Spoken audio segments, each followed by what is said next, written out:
alaykum bütün dünyadaki barlıq Şərqi Türkistanlıq qarindaşlar. Həmminlarning bugungi kuni xayrli bo'lsin. Uyg'ur Adliya arxiv ombiri qurilgandan buyon biz jiddiy holatda lagerdagilarning arxivini to'plab kelyapmiz. Biz qilgan xizmatlarimizni va berilgan guvohliklarni Facebook, Twitter, YouTube va Instagram qatorliq to'rt cho'ng ommaviy suhbatda tashviq qilyapmiz. Biz guvohlik berish xizmatlarini kuchaytirish uchun torda bevosita guvohlik berishni yo'lga qo'ygandan boshqa o'lchamli shaklda guvohlik berish uchun doimlik maslahat beryapmiz va guvohlik berish xizmatlarini amalning bericha jamoatga qulaylashtirib har qaysi davlatlarga berib naq maydon guvohlik yig'yapmiz. Shuning bilan birga Belgiya Uyg'ur jamiyati, Shvetsiya Uyg'ur ma'rif uyushmasi va Shvetsariyadagi doktor Abdushukur boshliq qarindoshlarga bo'libmi guvohlik berish xizmati va muhimligini to'xtamay ommaviy taratqulat tashviq qilib ta'kidlab kelayotgan Erkin Sidiq akamizga, shundaqla bizni yaqindan qo'llab kelayotgan Nurgun Savut xonimga rahmatimizni bildiramiz.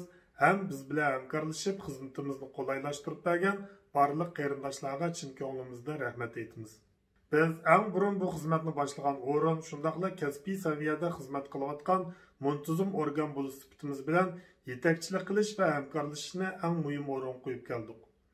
Bunun içinde Fatima Sayya Hanım'ın BDT'nin g'oyiblar xizmat gruppasi jadvalini to'rda to'ldirish sahifasi maxsus Fatima Hanım'a xizmatlarini osonlashtirish va bexatarlashtirish uchun elib berilgan bo'lib, hozirgacha 82 guvohlik Fatima Hanım tarafidan inglizchaga tarjima qilinib BDT'ga yo'llandi.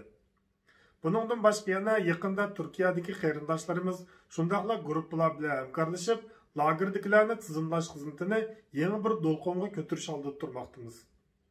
Ya'ni biz Uyg'ur yar, biz bir, shohid biz, izdaymiz guruhlari bilan hamkorlashib, o'rtaq jadvalda uchur yig'ish xizmatini allburun boshlab o'tdik. Bu orqali buningdan keyin xizmat takrorligi va o'xshash ishni qayta qilib, odam kuchi va iqtisod sarf qilishdan saqlanib qolishni umid qilamiz va biz bilan hamkorlashgan, ham qo'llagan barliq guruh va shaxslarga rahmatimizni bildiramiz. Bunun bilan birga biz tunogundan boshlab biz bir guruhimiz bilan birga videolik guvohlik berish xizmatini boshladik. Buningdan keyin biz bilan hamkorlashishni xohlaydigan boshqa guruh va boshqa qarindoshlarniki biz bilan jiddiy aloqa qilishni tavsiya qilamiz va umid qilamiz. Buningdan boshqa xizmatlarimizni qo'llab bizni yetaklab kelayotgan Amerika Demokratiyani ilgari surish fondi Dunyo Uyg'ur qurultayiga minnatdorligimizni bildiramiz. Hozir arxivlashtirilgan kishilarning soni 5000 dan oshgan, filmlik guvohlik 100 kishilik o'tganini besib o'tgan bo'lsa-mu, natijalar nihoyat oz. Lekin bu lagerga solangan begunoh kishilarning soniga solishtirganda odamni ichindirdi. Shunga biz butun dunyodagi barliq Sharqi Turkistonliklarni lagerga solanganlarning tizimligini arxivlashtirish xizmatiga yordam qilishni va o'z urug' tuqqanlari tunish bilishlarini jiddiy tizimlashni bu ishga qat'iy sal qaramasligini tavsiya qilamiz. Xitoyning lagerda begunoh o'lib ketgan va izdiraksiz yo'qotilgan kishilarni virus tarqalgandan keyin yo'qolib o'lib ketgan degan bahona bilan irqiy qirg'inchilik jinoyatini yo'shirib qilishdan burun harakatga o'tish nihoyatda zarur. Shundaqla butun dunyodagi barliq tashkilot va jamoat arboblarining bu xizmatga jiddiy qarab, xalqqa chaqiriq qilishni va tashkillik holatda tashviqot va arxiv yig'ish xizmatlarida hamdamda bo'lishni tavsiya qilamiz. Hozir ahvolimiz nihoyat xatarlik. Xabarlarga qaraganda Xitoyning ichkari o'lkalarida virusda yuqumlanib o'lgan kishilarning jasadini ko'ydirib chiqqan ististakdan eg'ir muhit bulg'unish kelib chiqqan. Nurg'un yerlarda jamiyat tartibi butunlay buzilgan. Hatto hukumat buyruq tushirib, shaxs va korxonalarning mol-mulkini ixtiyoriy musodara qilishga yo'l qo'ygan. Bu qalamaqanchalikdan foydalanib o'zaro o'ch elish, amal talashish, xohlagancha tutib solash avjiga chiqqan. Bundaq bir ahvolda lagerdagilar yuqumlanib qolsa, Xitoy o'zining irqiy qirg'inchiligini bu voqeaga yo'lab yo'qotishga urindi, chunki xalqaro Uyg'urlardan yuqumlanib o'lganlarni ayrim statistika qilish imkoniyati bo'lmasligi mumkin. Hem biz hozir mustaqilligimizni qo'lga olmaganligimiz uchun Uyg'urlardan o'lganlar, yo'qolib ketganlar Xitoy bilan birga hisoblanib, davomlashayotgan irqiy qirg'inchilik yepilib qolish ehtimolligi nihoyat cho'ng.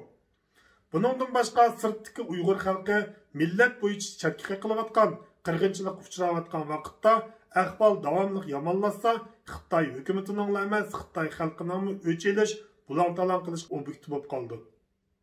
Bizning beshimizdan bundaq ishlar o'tganligi uchun buningdan keyinmi undaq bo'lmasligini ancha umid qilib ketmasligimiz kerak. Hozirgi ahvolda Xitoyning iqtisodi davomli yomonlashsa, ishni taqab mush fursatda madaniyat inqilobidimi burunqi ashaddiy davriga qaytishi, planliq ishlab chiqarishni yo'l qo'yib, kishilarni normalik yashashga majburlashi mumkin. Buni men Xitoyning xabarlaridan ko'ryapmiz. Shunga barliq Uyg'urlar uyqumizni ichib, ahvol qanchalik xatarlik bo'lsa-mu, buningdan o'zimizga fursat yaratishimiz va eng unumli shaklda foydalanib, millatimizni qutqizishga darhol atilishimiz kerak.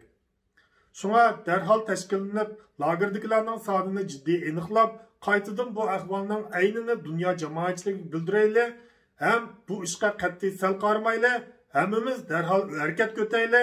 Barliq qarindoshlar Uyg'ur adliya arxiv omburini qo'llab, o'zimizningki tonish bilishlarning arxivini jiddiy yo'llayli. Uyg'urlarning ahvoli virus yuqumi bilan besilib qolmasin. Biz o'zimizning uyqumizni ichib, millatimizni, xalqimizni qutqizish uchun darhol harakat ko'tayli, otlanayli. Hammanglarga rahmat.